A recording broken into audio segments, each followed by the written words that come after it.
Okay, first of all, shout out to my daughter Savannah for keeping my natural hair looking right, y'all. Okay, she got me looking good. All right, so this list is how I became a happily single woman. I wasn't always like this. It wasn't until a handful of years ago that I actually got to this point where I love my life. I love who I am. I really wouldn't change a thing, and anything that is added to my life would be an extra added bonus. I forgot to add this to the list, but this is kind of a bonus. I spent years messing up and making mistakes. It is why I know the things that I know.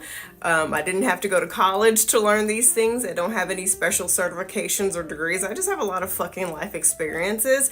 And I deem myself the Blanche Devereaux of TikTok because I have dated all kinds of men. But unlike Blanche, I've made all kinds of mistakes as well. And I didn't always have her confidence. So I'm here to tell the tale. And it gives me an advantage because I've been in the trenches and I know all the fucked up mistakes that we as women make because I have made them. All right, so number one, the first thing that helped me get to this point of being a happily single woman is I realized that I had a problem. For everybody, it's going to be different, but for me personally, I have a son and a daughter. But I literally had a thought one day. My daughter was getting older. And I was like, I don't want her to replicate the shit that I'm doing, because as parents, we can talk all day, but 9 times out of 10, our kids are going to do what they saw us do. So I can't tell my kids to do one thing, tell my son to treat women one way, tell my daughter to, carry herself another way, and I'm accepting and acting totally different. So that was the turning point for me. For you, it might be the fact that life is too short and you can die tomorrow and be attached to a fucking bum ass loser. It could be that you're tired of your friends and family always having to worry about your poor dating choices that get you in horrible situations. It could be any number of things, but I had to realize, wow, this is a problem. This isn't working for me. I'm tired of crying over these guys and always being heartbroken all the time. And my friends were getting tired of my fucking shit because it seemed like every couple of months there was a new idiot coming along that I was begging for them to give me advice on that I didn't take, and I was always back at square one. So I had to get to a point where I was like, okay, everybody's sick of my shit. I'm a horrible role model to my kids. It's winding me up. It's turning me into, it's constantly breaking my heart. I'm always crying. I'm tired. I can't do it anymore. Something's got to change. So I had to get to that point. That is step one. The second one here is where a lot of women tend to fall victim to a lot of these men who take advantage of us. I had to get comfortable with the uncomfortable. I had to get comfortable with my phone being a little dry because a man wasn't texting me.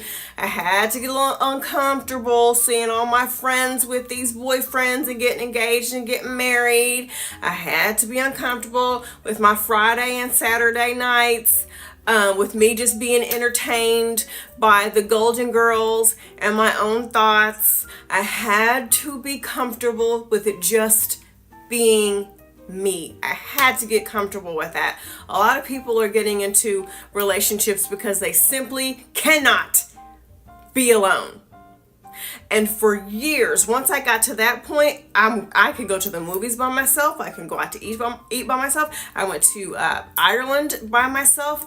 I am perfectly fine sitting with my own thoughts. And I also had to start liking myself, not in this weird, you have to love yourself kind of way. But if you don't want to spend time around you, why should anybody else want to spend time around you, is I guess what I'm trying to say. And I feel at home within myself, within my body, and within my mind. There's so much peace here. I love being my friend. I love being me. And once I finally got comfortable with, okay, it's just me, I have to sit through this. Yes, I'm lonely right now, but you know what? That's okay, because I'm human and I crave community and it's normal. Once I got over that hump, I finally reached a point where I'm good with it being just me. Which leads me into number 3. I got into therapy because you also want to figure out why you have to fill the void with a man. You have to do some unpacking as to why you keep repeating the same cycles and accepting the same shit and settling for the same shit. So with therapy, people will just stop at, well, I just can't afford it. Oh, I had a therapist that was mean to me one time, or whatever. You have to be willing, the same effort that you put in to find a partner, you got to put that same effort to find a therapist. You're going to have to do some Google searches for some affordable therapy options. Maybe you can only afford group therapy. Maybe there's some options through HR at your job. I know a lot of companies will offer to pay for a couple sessions for you. You have to be willing to, okay, you had a bad experience with a therapist that sucked ass. Did you try another therapist? Did you try another therapist after that? Because at the end of the day, they're human, they're going to fuck up. So you have to be willing to put in the work and the time and the energy to find a way to take care of your mental situation, okay? You have to be willing to do that. Number 4, I dove headfirst into my goals. One of the biggest things that I have done was building my social media platforms, taking the time to actually make content. I started taking acting classes. That was a couple years ago. Now I'm doing my conversion to Judaism journey, which takes a lot of time and effort to study and to go to synagogue and to go to the classes. So I began to think, what do I want to do with my life outside of being someone's girlfriend and wife? What do I want to do with my life? Okay, now that I know that, I need to focus on that. And if you don't know what you want to do with your life, volunteer and help other people. Okay? So no excuses. Number 5, invest in female friendships. Well, all women are bitches. All women are, I don't know any good female friends. Okay, shut up. Shut up. Shut up. Shut up. Shut up. You're saying all women are bitches and all women can't be trusted and all women have stabbed you behind the back, but you're perfectly fine and okay with dating man after man that does basically the same bullshit to you? That's what we're doing? We're doing some pick-me shit? I don't want to be around any women who talk shit about other women, because you're also talking shit about me and my daughter, and you're not going to talk shit about us, and you're basically talking shit about yourself, because if all women can't be trusted and you're a woman, then that means I can't trust you either. You're going to have to be awkward and introduce yourself. I've given my number to other female content creators. I had one woman act like she didn't see my number, and another woman was like, oh yeah, that's nice, and she never called me.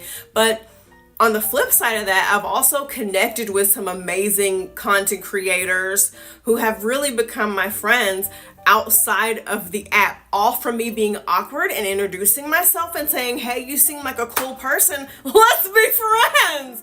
And they're like, okay, cool, and then a friendship is born. And even real life, when I'm taking an acting class or some shit, just getting to know people. You have to put yourself out there. The same effort and energy that you put into finding a man, and don't joke with me and be like, well, I don't put any effort and energy into finding a man. Please shut the fuck up, Elizabeth. Oh my God. You know what I'm talking about.